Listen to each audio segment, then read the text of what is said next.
Thanks, Robert. And I'll use the lapel mic. All good? Okay.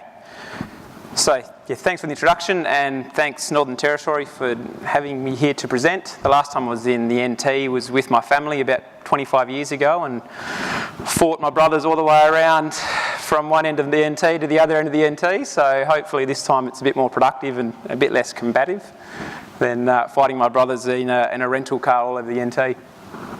So, yeah, as Robert's just explained, I did change my topic a little bit, and what I ended up with was something that looked more like this: removing roadblocks and preparing for icebergs. So, in reference to the grain industry. So, just quickly, is it possible to make the screen? No, they're gone. Is it possible to make this screen large down here? No, it's okay. I'll read it from up there. So yeah, the removing roadblocks and preparing for icebergs. And I'm the second GTA Nuffield Fellow. So we had some Americans in the crowd earlier. Are they still here today? Yes. I allude you to this picture up here. It's from America intersection. Seen a few of those? The always stop sign. So bit unique to me. Everyone gets to the intersection, everyone stops. And then there's a bit of hand gesturing. I'm sure you can explain it to me after. A bit of hand gesturing goes on, people edge forward, and I think the biggest truck goes in the end, and it sort of all flows through somehow. I'm not sure how exactly. Is it the most efficient intersection system? Well, I'm not convinced. Okay, for American, that's a no, I reckon. It's as close to a no as you'll get. So I tend to think this isn't a very efficient system. And it made me wonder, okay, if you've got 10 million of these all over the US, and they could be better off being a roundabout or a traffic light, how are they still there? And a lot of the time, they're still there because of things like entrenchment, lack of education, looking at different ideas, infrastructure's already in place, a few of these things, and it's always been there. We've always done it that way. So as I go through my presentation, think about where we might see some of these always stop signs in our industry. So a bit of a brief background for me. Originally from a farm in Mullawar, which is about 100 kilometres inland from Geraldton, on the edge of the desert, but that desert seems to be moving a little bit at the moment, unfortunately. And my brothers still farm up there today. As a day job, I work in grain marketing as an advisor for farmers across Western Australia. And my industry work, I work with WA Farmers Grains Council, is my main industry work.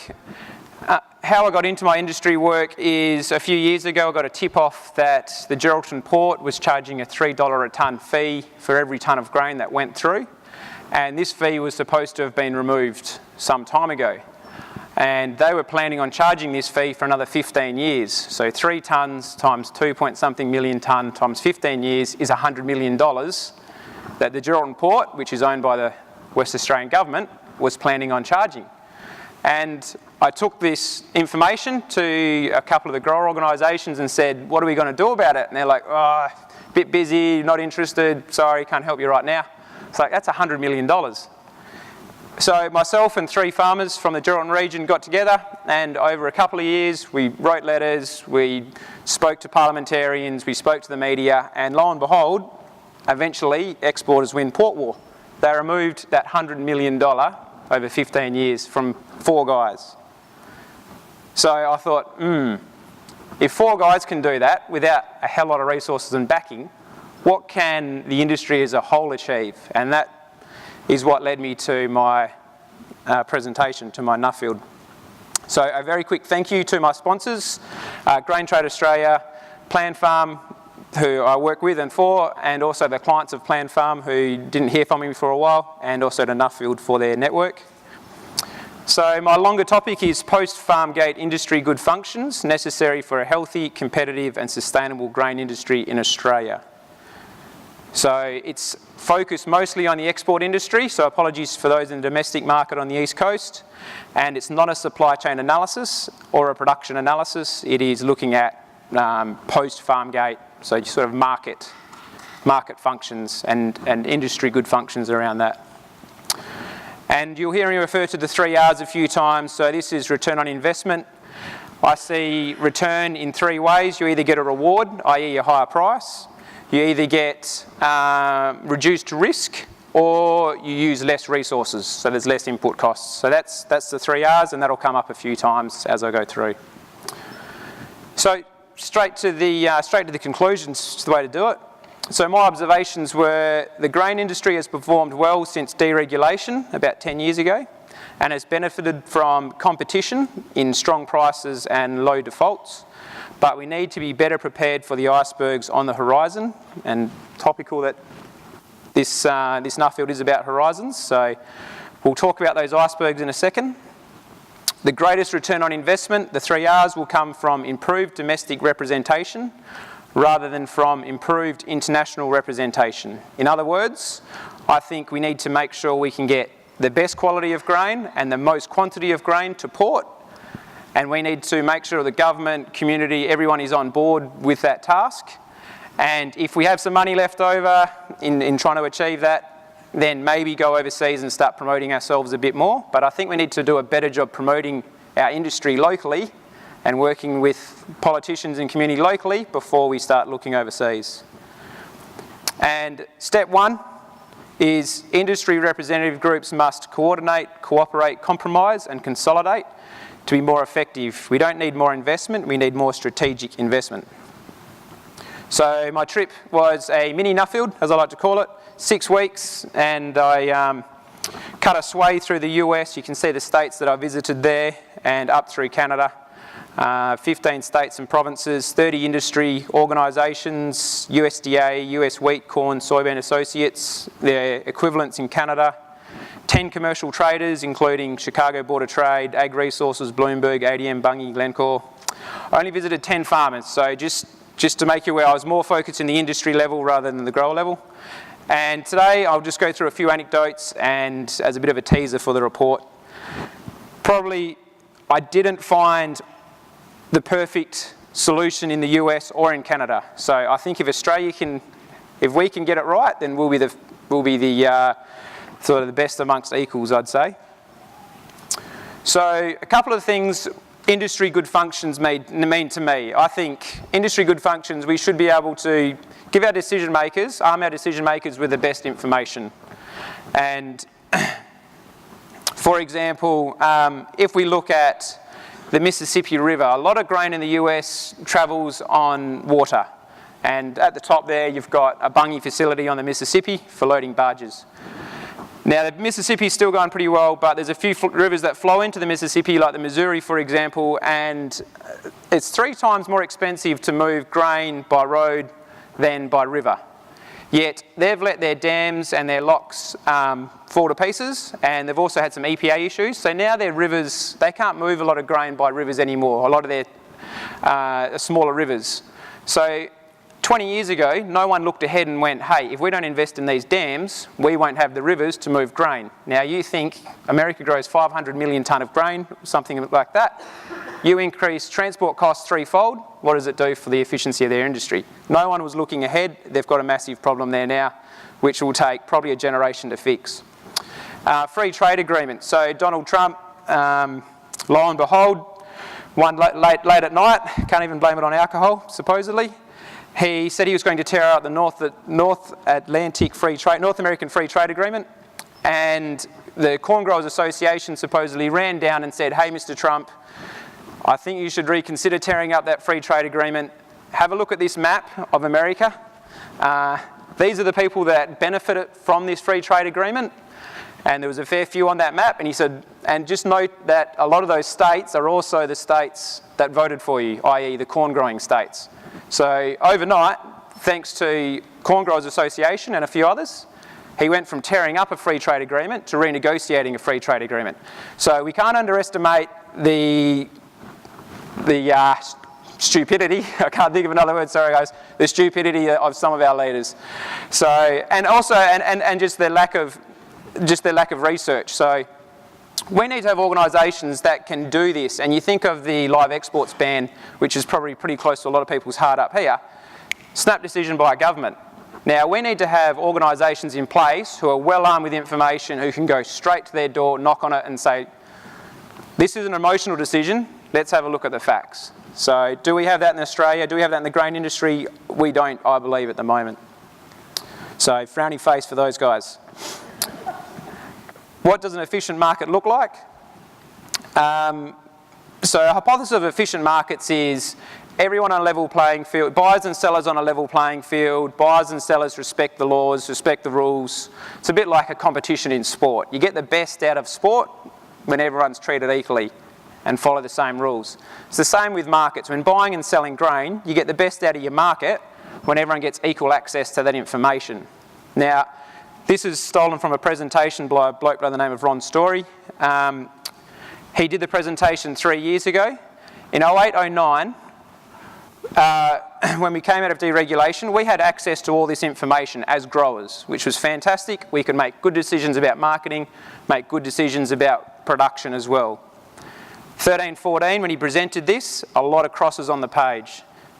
Next year, Ron's theory was we'd have access to almost no information as growers, and he's pretty much spot on. So that's a massive issue, because if you're a big trader, what can you do? You can invest and you can go and find out that information. So who knows the most? Well, I've got a pregnant wife waiting for me at home. She most definitely knows the most when it comes to anything. I haven't won an argument in 8 months. So we'll put her to number one. The bulk handlers come in second because they received the grain, so they know how much grain's sitting out there. Big traders come in number 3 because they can invest heavily in getting that information, followed by small traders, followed by consultants like me who can tally up lots of clients' grain. And then last of all, farmers. So is this an efficient market? I don't believe so, because you've got the sellers at a massive disadvantage to the buyers. We need to move the farmers up that list in line with number 2, I believe. We'll leave number 1 alone.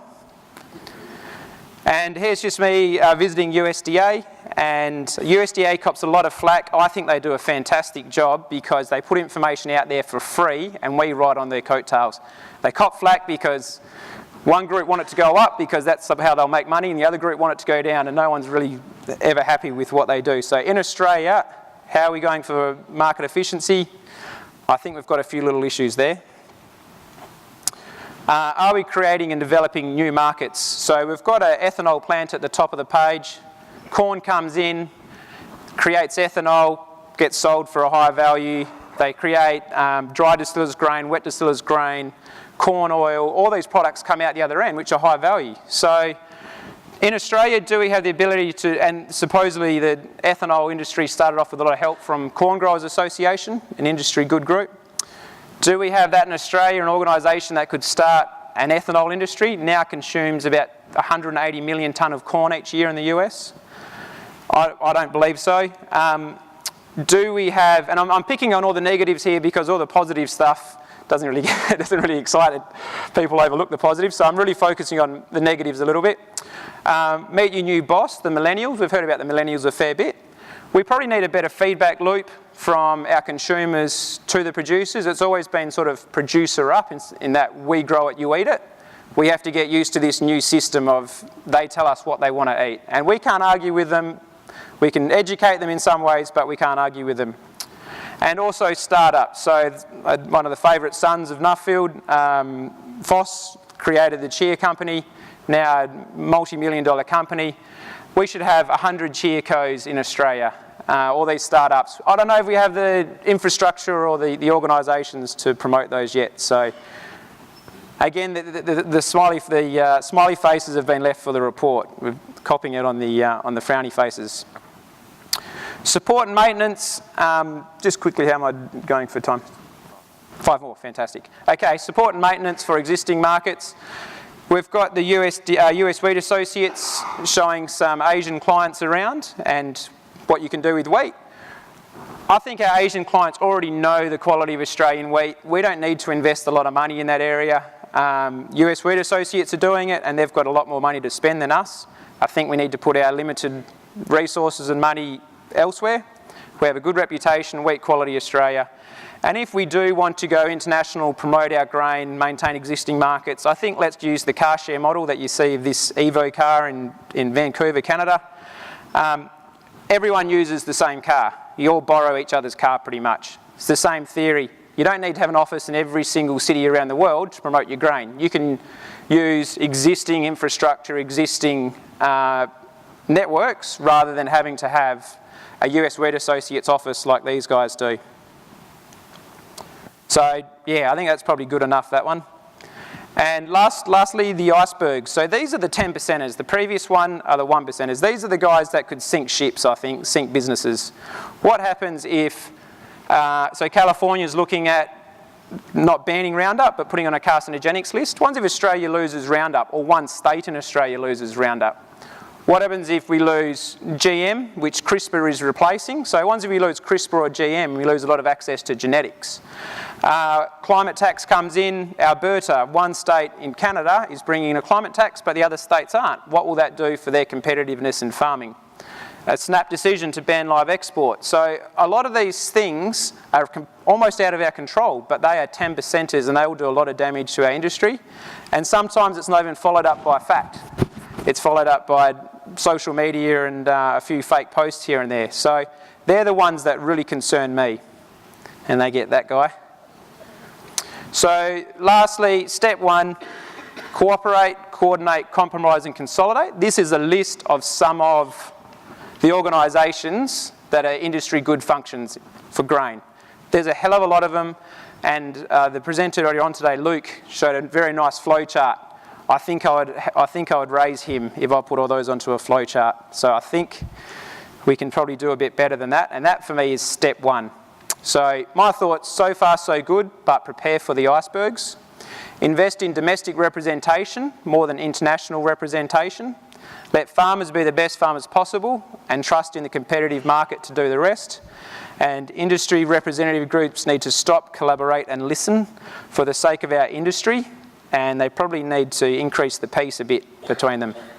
So these are my thoughts. Happy to hear your thoughts, either on stage or over a beer or on the dance floor.